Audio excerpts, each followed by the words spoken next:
hello everyone. This is going to be a very short video in which I like to guide you as to how to fill up the CTET form correctly. Now, once you come on to the CTET site, you will directly see apply for CTET. In case you don't see that, you just click on the right arrow and you will get it. Once you click on this form here, it will take you to another screen and go down and apply for CTET here, right here, apply here, click here. So remember that in case you have, even if you have taken the exam before, your old application will not work. So you will have to do a new registration. So register for this exam. Even if you have done an exam in the previous year, that does not stand. So you have to register for the exam. So click on new registration out here. Since I've already registered, this will take me to this screen here. Again, the download the information bulletin is available out here. You can download it from here. This is also available on the main screen of ctet.nic.in, where you can see the CTET July information bulletin here. So this is the same. It would be a very good idea to read this. However, there are a few points which let me just explain that to you. So the first is about how much money does it cost. So that is given here. Let me just make it very big. So here you can see if you are from the general or the OBC category, you will have to give 1000 rupees if you are taking only paper 1 or paper 2, which is for most of you. But in case you are somebody who will be taking both the papers, it is 1200 rupees. If you are an SC, ST or differently abled, then it is 500 and 600 respectively. This is one thing to just keep in mind. You don't have to pay it right now.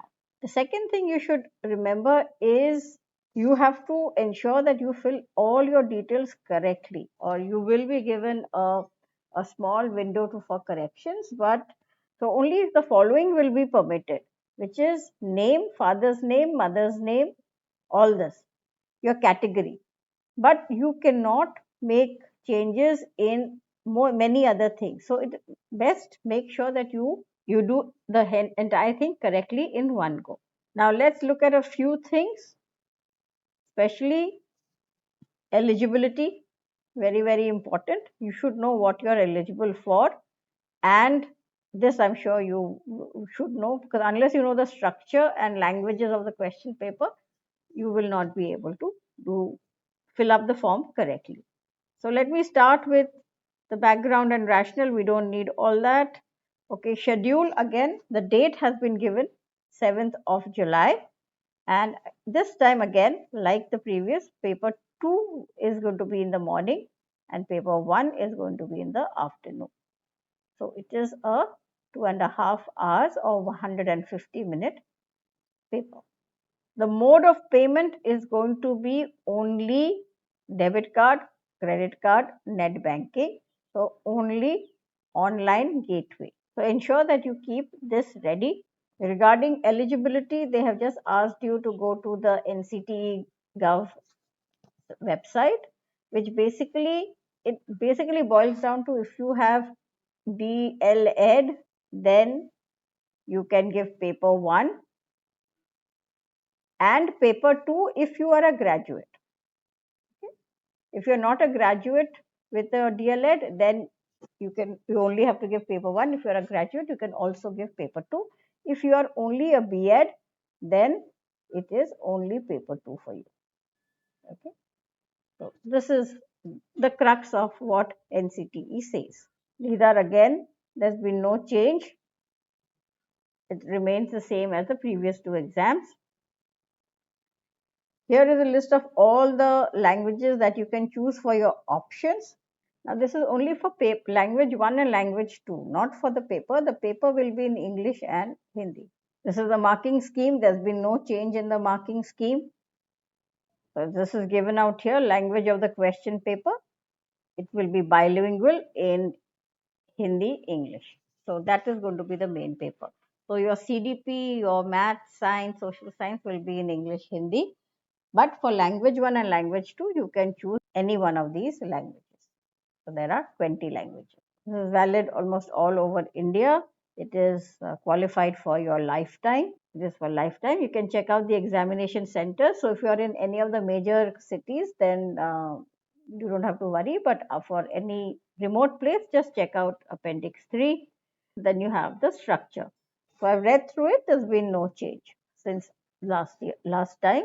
So let's go back to what you have to do. So what should you remember before you fill up your form? The first is how much would you have to pay. This will happen later. Next is that this, as I've already mentioned, debit card, credit card, or internet banking. So keep this in mind.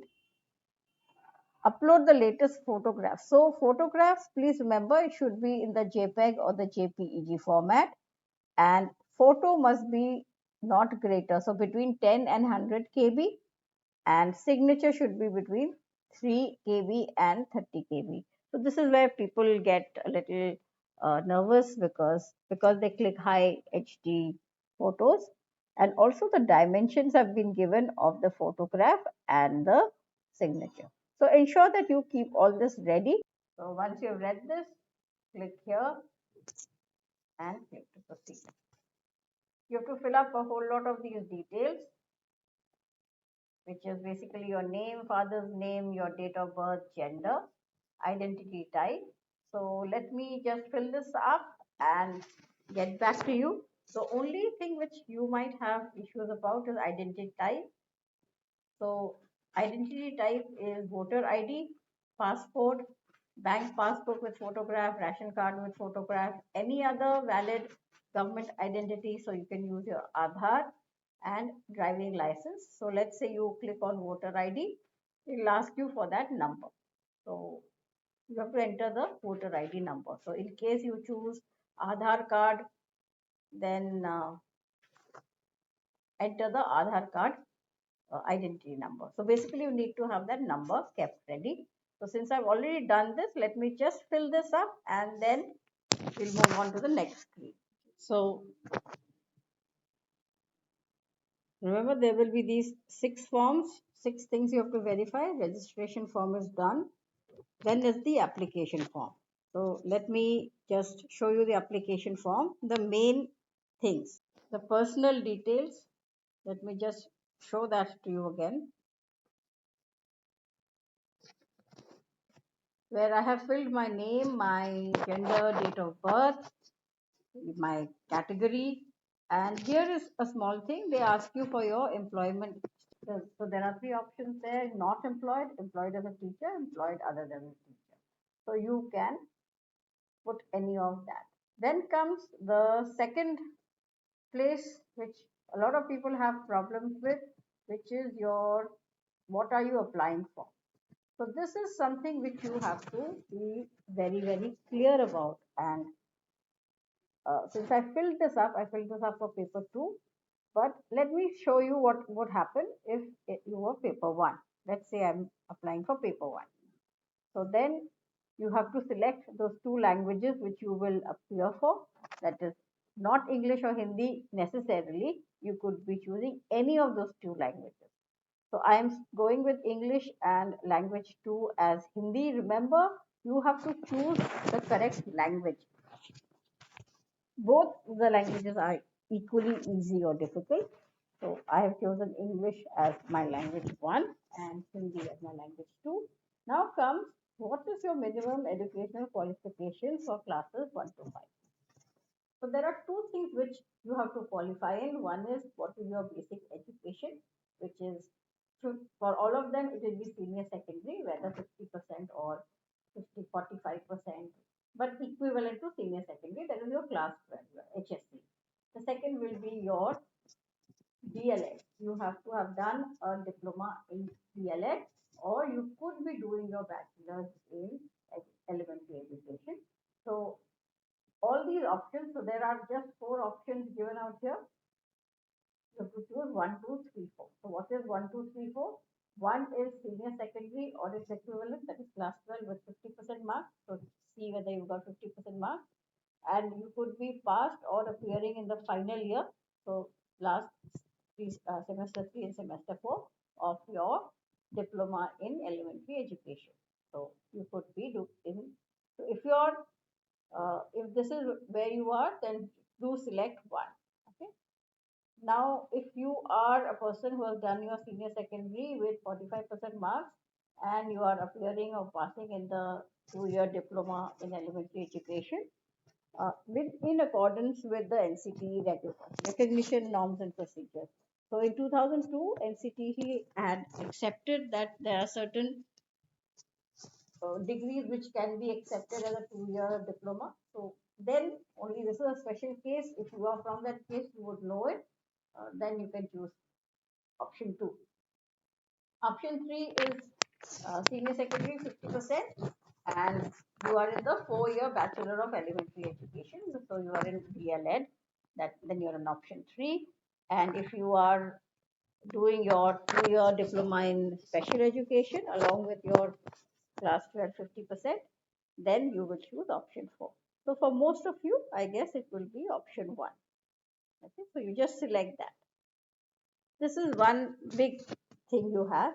And if you have chosen paper 1, basically you would have done your diploma. So you have to choose this. The qualifying exam will be a diploma.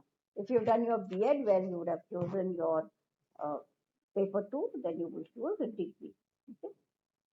Then is what else will you be choosing? I have chosen first choice, second choice. I've chosen the same state, but I can always choose a different state. Suppose I do give my second choice as Goa and third choice, then I'll have to select an exam city from there. But since I had selected Maharashtra only as my uh, second choice, then I have taken Pune. So that's how you do it. Again, you have to give your security pin. Okay? So this is another confusion which people have. Let me move on to the third, the qualification details. So this is how do you qualify? So especially with education. Okay? So your pass status, whether you have passed or you're appearing. So if you have passed, they will ask you which is your year of passing. So you have to select that. So let's say arbitrarily I'm giving. And the course and stream, there's only one option, which is education or elementary education. So you click on that always. Now suppose you're appearing, then obviously you will be appearing in 2024. So this is a big change. People in the first year of education, this by itself means that if you are in your first year of your B.Ed, then you cannot. You have to be in the final year of your B.Ed, semester 3 or semester 4, because you will be appearing for the finals in 2024. That's what it basically means. Then comes the board or university name. So a whole lot of many colleges are mentioned out here. What do you do? Mostly you will find your college, university here. But if you don't, then what do you do? So then you go right down out here to others and write your board and university out here. Suppose you don't find your board or your university, just write University of Mumbai, for example, did not come up there. So I'm doing this. Okay. So this is one thing. Now the result mode, it is not showing up, but basically the options were whether it was a CGPA or a percentage. So since I had already filled this up, that is why it's not allowing me to change that.